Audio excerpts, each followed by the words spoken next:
Dito tayo dadaan. So ito yung lumang ampalaya. Meron pa rin, no. Yan. Harvest tayo bukas nito, no.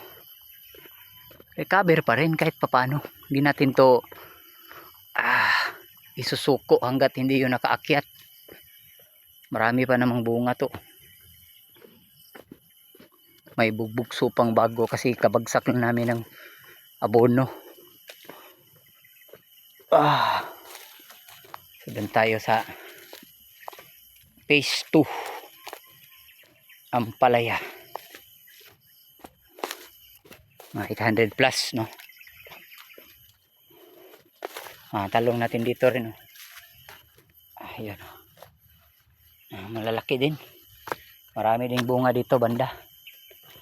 Sana bukas, no, aabot pa rin tayo sa 10 feeds.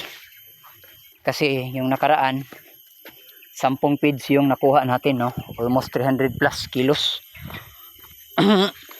Lahat-lahat sa 1,000 kapuno.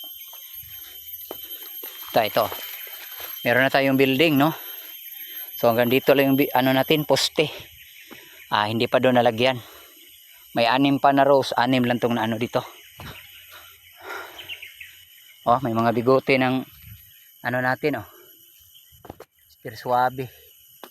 So kaya nagpahabol tayo ng poste agad kasi para malagyan natin yung first twine sa baba, no, tsaka gitna, para may gagapangan na si ampalaya natin. Kasi yung iba ito bukas ito nasa flooring na yan.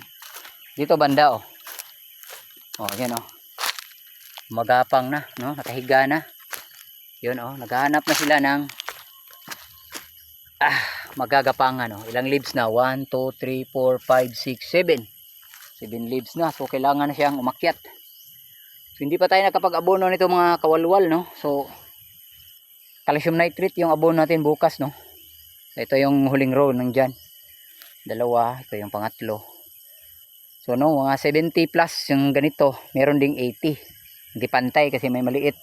At doon banda mga 40 plus lang yung nandun, 40 to 50. So dito yung pinaka matulis, no, o pinaka mataas dito banda.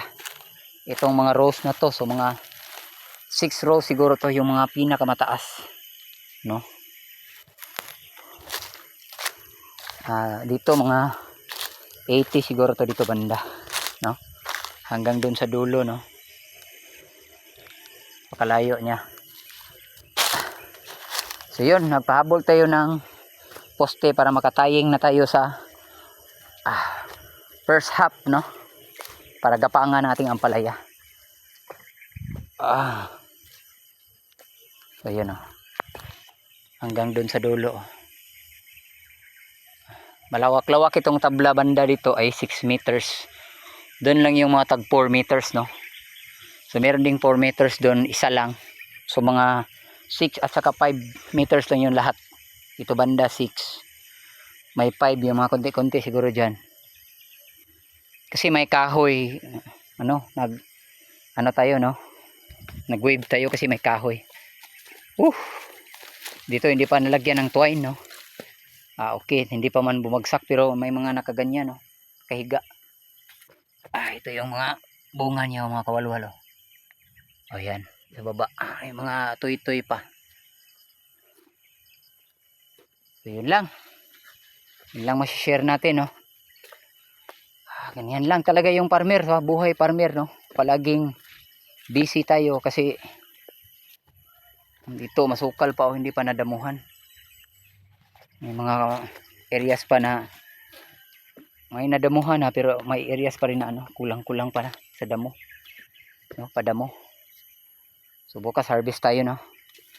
So yun lang ma-share natin, no. So ito pa rin si Uncle Walwal at nagsasabing never stop dreaming, never stop believing. Kasi hindi natin alam kung saan tayo dadalhin ng ating pagsisikap, no. God bless mga kawalwal, God bless.